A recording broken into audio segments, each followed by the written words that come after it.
Student आज बात करूंगा significance of amino acid sequence in polypeptide.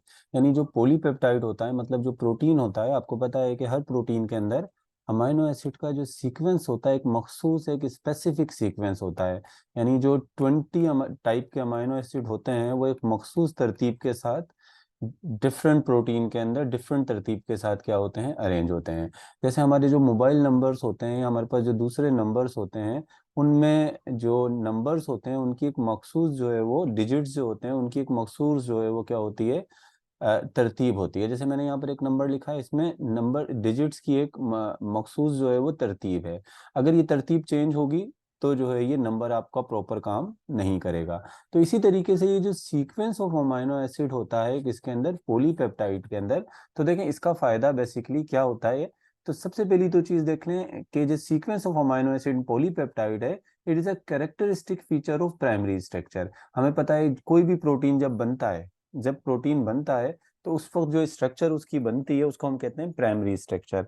और प्राइमरी स्ट्रक्चर में प्रोटीन के अंदर अमाइनो एसिड की एक खास तरतीब होनी चाहिए। मिसाल के तौर पे अगर ये वेलाइन है तो ये अमाइनो एसिड पहले आएगा, अगर ये हिस्टीन है इसके बाद हिस्टडीन आ गया, इसके बाद ग्लूटामिक एसिड आ गया। यानी खास तरतीब के साथ अरेंज होंगे। जैसे इस मोबाइल नंबर में ये जो डिजिट्स हैं ये खास तरतीब के साथ अरेंज हैं, इसी तरीके से प्राइमरी स्ट्रक्चर के अंदर भी अमाइनो एसिड एक खास तरतीब में अरेंज होते हैं। और ये सीक्वेंस किसके किसके लिए रिस्पॉन्सिबल होते हैं, responsible for proper functioning of protein. यानी अगर ये जो नंबर है, अगर ये नंबर प्रॉपर आपको मिलाना है तो आपने इन नंबरों को इसी तरतीब से लिखना है, इसी तरतीब से डायल करना होगा, ये प्रॉपर फिर काम करेगा। तो इसी तरीके से अगर आपने एक प्रोटीन बनाया है, अगर वो प्रोटीन के अंदर अमाइनो एसिड एक मखसूस तरतीब से होंगे तभी वो प्रोटीन जो है वो काम करेगा, वरना वो प्रोटीन अपना प्रॉपर फंक्शन नहीं करेगा। तो मतलब ये कि प्रॉपर फंक्शनिंग ऑफ प्रोटीन के लिए भी किसकी जरूरत है, इन अमाइनो एसिड के सीक्वेंस के नॉर्मल होने की जरूरत है। इसके अलावा अब अगर बात करें कि मतलब इन ये जो अमाइनो एसिड का सीक्वेंस है, इस सीक्वेंस को डिटरमिन कौन करता है, यानी इन सीक्वेंस की कोडिंग कौन करता है। तो अगर इसकी कोडिंग के हवाले से बात करें तो इसकी कोडिंग किसमें होती है, इसकी कोडिंग होती है डीएनए से। प्रोटीन बनाता तो राइबोसोम है, लेकिन इसकी जो कोडिंग है, ये जो मैसेज आता है वो बेसिकली कहाँ से आता है, ये मैसेज आता है राइबोसोम से। अब मिसाल के तौर पे मैं अगर आपको एक एग्जांपल दूं, ये डीएनए है, ये हमारे न्यूक्लियस के अंदर अगर डीएनए है, क्रोमोसोम्स के अंदर डीएनए है, और डीएनए पे ये न्यूक्लियोटाइड है, साइटोसिन, एडेनिन और साइटोसिन। फिर दूसरा एक जेनेटिक कोड है, जो है वो ग्यूनिन, थाइमिन और ग्यूनिन। फिर साइटोसिन, थाइमिन और साइटोसिन। अब ये एक मखसूस सीक्वेंस है किसका, जो है वो न्यूक्लियोटाइड का। इनके बीच में स्पेस नहीं होता, लेकिन मैंने आपको समझाने के लिए बीच में स्पेस दे दिया है। तो ये क्या है, ये इस तरीके से जो एक सीक्वेंस है, cytosine adenine cytosine guanine thymine guanine cytosine thymine cytosine, ये एक सीक्वेंस है। अब क्या होता है कि अब मिसाल के तौर पे इस राइबोसोम ने प्रोटीन बनाना है, इस राइबोसोम ने क्या बनाना है, प्रोटीन बनाना है। अब इस प्रोटीन के अंदर मिसाल के तौर पे सबसे पहले जो अमाइनो एसिड आकर अटैच होगा वेलाइन होगा, वेलाइन के बाद हिस्टिडीन होगा, हिस्टिडीन के बाद ग्लूटामिक एसिड होगा, मिसाल के तौर पे। यानी पहले नंबर पर वेलाइन आएगा, दूसरे नंबर पर आ रहा है हिस्टिडीन, और तीसरे नंबर पर ग्लूटामिक एसिड आ रहा है। अब इसी तरतीब के साथ इसको अमाइनो एसिड रखने हैं। इस तरतीब के रखने के लिए इसको जो कोडिंग होगी, यानी जो मैसेज आएगा वो कहाँ से आएगा, डीएनए से आएगा। अब डीएनए खुद तो इसको आकर मैसेज नहीं देगा, डीएनए क्या करेगा, डीएनए एक आरएनए बनाएगा जिसको हम कहेंगे मैसेंजर आरएनए। और मैसेंजर आरएनए में अपना इस मैसेज को ट्रांसफर कर देगा। और जिस प्रोसेस को हम क्या कहेंगे, इस प्रोसेस को हम कहेंगे ट्रांसक्रिप्शन। और ये मैसेज कैसे जाएगा, साइटोसिन का अगर कॉम्प्लीमेंट्री ग्यूनिन है तो साइटोसिन की जगह पर आ जाएगा ग्यूनिन। एडेनिन का कॉम्प्लीमेंट्री थाइमिन है, क्योंकि आरएनए में थाइमिन नहीं होता तो यहाँ यूरेसिल आ जाएगा, और साइटोसिन का ग्यूनिन। ये मैसेज इसको चला गया। फिर ग्यूनिन का कॉम्प्लीमेंट्री साइटोसिन, थाइमिन का एडेनिन, फिर साइटोसिन। फिर साइटोसिन का कॉम्प्लीमेंट्री ग्यूनिन, फिर थाइमिन का एडेनिन, फिर ग्यूनिन। ये मैसेज गया। अब ये मैसेज जाएगा किसके पास, राइबोसोम के पास। ये राइबोसोम के पास मैसेज चला गया ऐसे। तो guanine, uracil, guanine, cytosine, adenine, cytosine, फिर ग्यूनिन, एडेनिन, ग्यूनिन। अब इसी मैसेज के मुताबिक जो है वो इसके साथ जो है वो वेलाइन आकर अटैच होगा, क्योंकि ये वेलाइन जीयूजी वेलिन का जेनेटिक कोड है। CAC के साथ हिस्टिडीन आकर अटैच हो जाएगा क्योंकि ये हिस्टिडीन का कोड है। GAG के साथ जो है वो ग्लूटामिक एसिड अटैच हो जाएगा क्योंकि ये ग्लूटामिक एसिड का कोड है। तो इस तरीके से इस सीक्वेंस में ये मिल जाएंगे। आगे भी मजीद कोड होंगे जो मैं यहाँ नहीं लिख रहा हूँ, और इसी तरीके से ये अमाइनो एसिड मिलते चले जाएंगे। तो बात मतलब ये समझाने चाह रहा था आपको कि ये जो अमाइनो एसिड का जो सीक्वेंस है इसको डिटरमिन कौन कर रहा है, ये डिटरमिन कर रहा है sequence of nucleotide in DNA. यानी डीएनए के अंदर ये जो न्यूक्लियोटाइड के सीक्वेंस हैं यहाँ पर ये डिटरमिन कर रहे हैं इस किसको, इस अमाइनो एसिड के सीक्वेंस को डिटरमिन कर रहे हैं। अच्छा कहता है particular sequence of amino acid disturb due two point mutation. अब मिसाल के तौर पे अमाइनो एसिड का सीक्वेंस अगर यहाँ डिस्टर्ब हो जाता है, नंबर 3 पर आना था ग्लूटामिक एसिड, लेकिन ग्लूटामिक एसिड की जगह पर वेलाइन आकर अटैच हो गया, ये वेलाइन। अब क्यों ये वेलाइन आकर अटैच हो जाएगा? असल में वेलाइन आकर अटैच इस वजह से हो सकता है कि यहाँ पर जो ग्लूटामिक एसिड का कोड है वो CTC है। क्या है? CTC। लेकिन टी की जगह पर यहाँ पर आ गया ए। टी की जगह पर मिसाल के तौर पे पॉइंट, इसको हम कहते हैं जीन में चेंज आने को कहते हैं म्यूटेशन, और एक मखसूस पॉइंट पर हो तो इसको हम कहते हैं पॉइंट म्यूटेशन। ये ए आ गया, टी की जगह क्या आ गया? ए। जब टी की जगह ए आ गया तो मैसेंजर आरएनए में यू जाएगा, और ये देखें किसका कोड बन गया है? वेलाइन का कोड बन गया। और जब ये मैसेंजर आरएनए राइबोसोम के पास जाएगा तो यहाँ पर राइबोसोम इस जगह पर फिर ग्लूटामिक एसिड अटैच नहीं करेगा, क्या अटैच करेगा? वेलाइन अटैच करेगा। मतलब अगर आपसे पूछा जाए कि अमाइनो एसिड के सीक्वेंस को कौन डिटरमिन करता है, तो वो कौन डिटरमिन कर रहा है? डीएनए के न्यूक्लियोटाइड के जो न्यूक्लियोटाइड जो है डीएनए के, ये इसको डिटरमिन करते हैं। और इसमें डिस्टरबेंस किसकी वजह से आती है? डिस्टरबेंस आती है पॉइंट म्यूटेशन की वजह से, इसमें डिस्टरबेंस आ सकती है। चले अब हम बात कर लेते हैं कि इसी पॉइंट म्यूटेशन की वजह से एक डिजीज होती है, एक डिसऑर्डर होता है ह्यूमन में जिसको हम कहते हैं सिकल सेल एनीमिया। डिसऑर्डर होता है जिसको हम कहते हैं सिकल सेल एनीमिया। अब क्या होता है सिकल सेल एनीमिया, इसके हवाले से कुछ पॉइंट्स याद रखें। सबसे पहले तो ये बात याद रख लें कि ये हेरिडिटी डिजीज है। हेरिडिटी डिजीज का मतलब क्या होता है कि ये पैदाइशी होती है, हेरिडिटी डिजीज हो गई। और क्यों हो रही है? ये हो रही है ड्यू टू पॉइंट म्यूटेशन। अभी मैंने आपको बताया था एक न्यूक्लियोटाइड के चेंज होने की वजह से, जिसको हम क्या कह रहे हैं? Point mutation. अब एक न्यूक्लियोटाइड के चेंज होने की वजह से प्रॉब्लम क्या आता है? प्रॉब्लम ये आता है कि इस डिजीज की वजह से, इस पॉइंट म्यूटेशन की वजह से एबनॉर्मल जब इसमें एबनॉर्मल हीमोग्लोबिन बनता है बेसिकली सिकल सेल एनीमिया में। और वो एबनॉर्मल हीमोग्लोबिन क्या करता है? वो करता है कि आरबीसीज को मैक्सिकल शेप और क्रिसेंट शेप आरबीसी, यानी इस बीमारी के अंदर जो आरबीसीज होते हैं बेसिकली रेड ब्लड कॉर्पस्कल्स जो होते हैं, वो कैसे हो जाते हैं? वो हो जाते हैं ऐसे सिकल शेप के। ऐसे सिकल किसको कहते हैं? जो दरांती होती है अक्सर घास काटने वाली, उसको हम सिकल शेप कहते हैं। या हाफ मून क्रिसेंट जो होता है, हाफ मून, उस शेप के भी ये होते हैं। अच्छा अब अगर हम नॉर्मल आरबीसीज की बात करें, ये तो मैंने सिकल सेल आरबीसीज बताएंगे क्रिसेंट शेप के होते हैं। और इसके अलावा अगर मैं नॉर्मल आरबीसीज की बात करूं, तो नॉर्मल आरबीसीज होते हैं डिस शेप के होते हैं, यानी इनकी जो शेप होती है ऐसे बाई कॉनकेव, ऐसे डिश शेप के होते हैं। स्ट्रक्चर होती है just like this, just like का डोनट जो होता है उसकी तरह लगते हैं, लेकिन डोनट के बीच में होल होता है, इसके बीच में होल नहीं होता। डिश शेप के होते हैं। इसके साथ जो है वो क्या होते हैं? ये फ्लेक्सिबल भी होते हैं। डिश शेप के होंगे और कैसे होंगे? ये फ्लेक्सिबल भी होते हैं, लचकदार होते हैं, मतलब थोड़े से कि आराम से आपकी ब्लड वेसल से जो है वो क्या हो सकते हैं? पास हो सकते हैं। तो ये किसकी बात कर ली हमने? बात की नॉर्मल आरबीसीज की। लेकिन जो सिकल सेल आरबीसीज होते हैं, एक पॉइंट तो पहले बता दिया कि सिकल सेल आरबीसीज क्या होते हैं? वो क्रिसेंट शेप के होते हैं। इसके अलावा दूसरी चीज क्या होती है कि सिकल सेल जो आरबीसीज होते हैं वो स्टिफ होते हैं, थोड़े सख्त होते हैं, हार्ड होते हैं, थोड़े क्या होते हैं? स्टिफ होते हैं।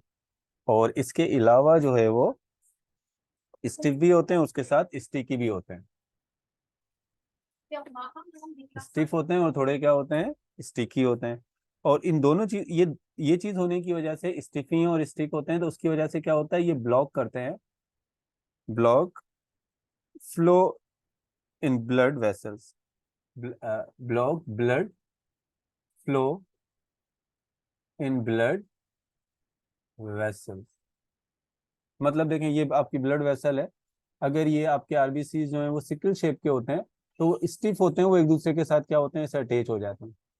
ऐसे अटैच होके आपके जो है वो स्पेशली जो कैपिलरीज होती हैं उनको ऐसे ब्लॉक कर देते हैं। जब ये ब्लॉक करेंगे तो ब्लड का जो फ्लो होगा वो क्या होगा, रुक जाएगा। इसकी वजह से सिकल शेप आरबीसीज की वजह से। अच्छा, अगर हम बात करें कि ये सिकल शेप आरबीसीज हो क्यों जाते हैं, सिकल शेप आरबीसीज की रीजन क्या है।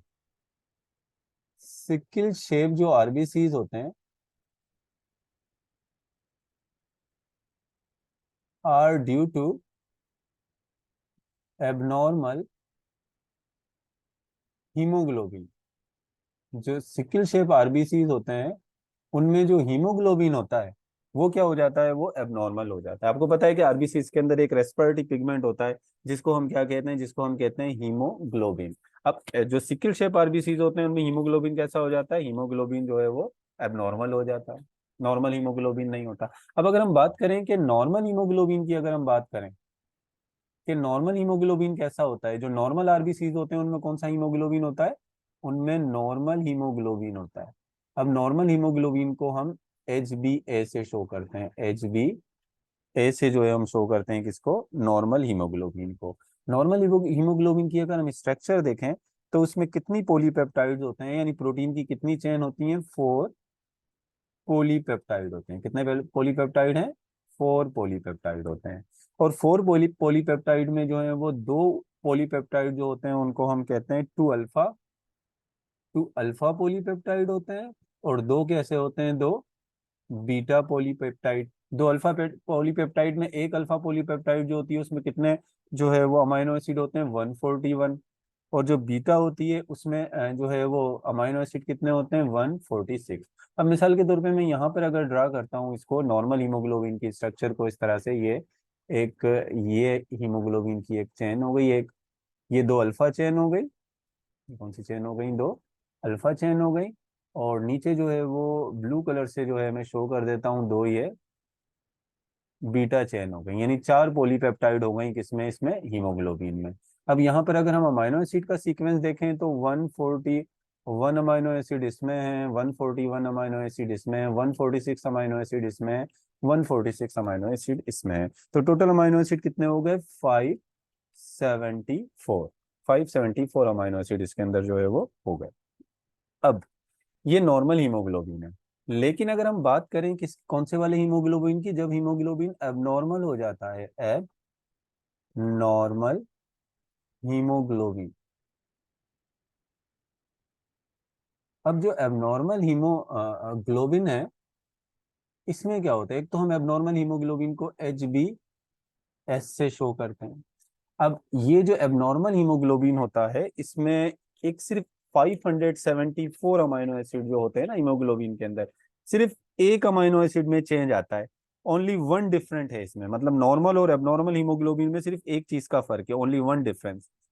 और वो डिफरेंस क्या होता है कि ग्लूटामिक एसिड, ग्लूटामिक एसिड क्या है, एक अमाइनो एसिड है। Glutamic acid is replaced by valine. Valine एक अमाइनो एसिड है एट पोजीशन नंबर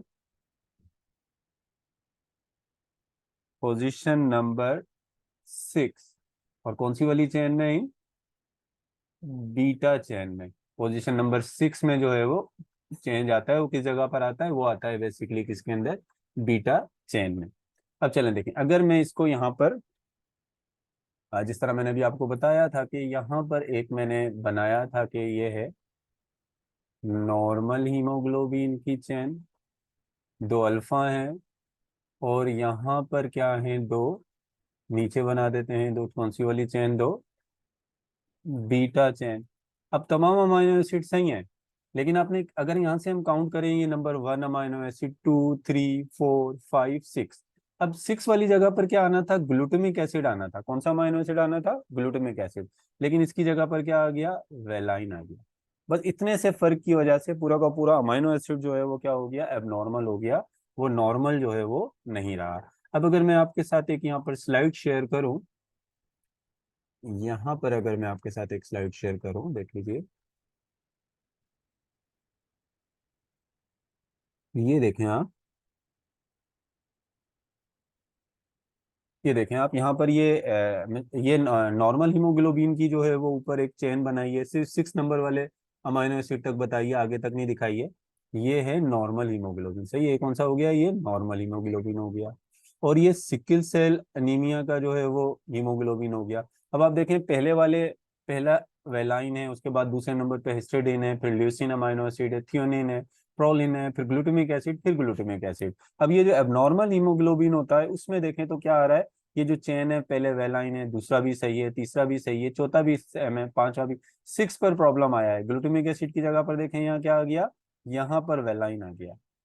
फिर आगे ग्लूटामिक एसिड, आगे फिर मजीद पूरी चेन 146 तक बिल्कुल नॉर्मल है। ये भी 146, लेकिन ये भी 146 में नॉर्मल है, लेकिन सिर्फ एक में फर्क आ रहा है। तो ये जो है बेसिकली क्या है, यही एक एक अमाइनो एसिड का, एक अमाइनो एसिड के फर्क की वजह से ये पूरा का पूरा आरबीसी क्या हो गया, इस नॉर्मल की जगह पर कैसा आ गया, वो एबनॉर्मल जो है वो, यानी सिकल सेल में जो है वो क्या हो गया, कन्वर्ट हो गया। ये देखें यहाँ पर आपको नॉर्मल आरबीसी नजर आ रहे हैं, ये सिकल शेप है। अब ये प्रॉब्लम किसकी वजह से है, देखो प्रॉब्लम क्या, मैंने आपको पहले बताया था, CTC, ये जेनेटिक कोड है बेसिकली किसका, ये है जो है वो नॉर्मल ग्लूटामिक एसिड का। अब इसको जो, जब ये मैसेंजर आरएनए की तरफ जाएगा ये कोड, यानी ये तो डीएनए है, अब डीएनए से मैसेंजर आरएनए में जब ये कोड गया, तो यहाँ पर क्या हो गया, ये GAG, और GAG ने जब राइबोसोम को मैसेज दिया तो यहाँ पर क्या आकर अटैच हुआ, नॉर्मल ग्लूटामिक एसिड अटैच हुआ। लेकिन यहाँ पर पॉइंट म्यूटेशन आ गई, यहाँ पर देखो क्या हो गई, ये पॉइंट म्यूटेशन। पॉइंट म्यूटेशन में क्या हुआ, टी की जगह ए आ गया। जब टी की जगह ए आ गया तो ये तो जेनेटिक कोड ही चेंज हो गया, ये ग्लूटामिक एसिड की जगह वेलाइन बन गया। और फिर CAC का जो है वो मैसेंजर आरएनए की तरफ जो कोड गया, वो क्या गया, GTG, और GTG वेलाइन का कोड था, तो यहाँ पर वेलाइन अटैच हो गया। उसकी वजह से ये पूरा का पूरा सीक्वेंस चेंज होने की वजह से अमाइनो एसिड का सीक्वेंस चेंज हुआ, और जिससे प्रोटीन का स्ट्रक्चर चेंज हो गया, जिसकी वजह से जो प्रॉब्लम आया उसको हमने क्या कहा, उसको हमने कहा सिकल सेल एनीमिया का, जिसको हमने नाम दिया।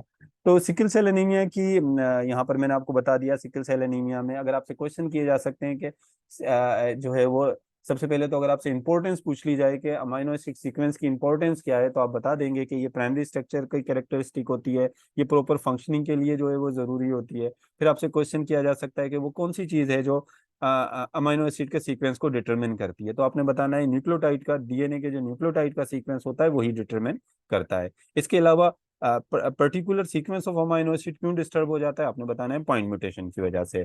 फिर सिकल सेल एनीमिया में सिकल सेल आरबीसीज और नॉर्मल आरबीसीज में फर्क देख लीजिएगा, और नॉर्मल हीमोग्लोबिन में और जो एबनॉर्मल सिकल सेल आरबीसीज के जो हीमोग्लोबिन होते हैं, इनमें आपने जो है वो फर्क देख लेना है।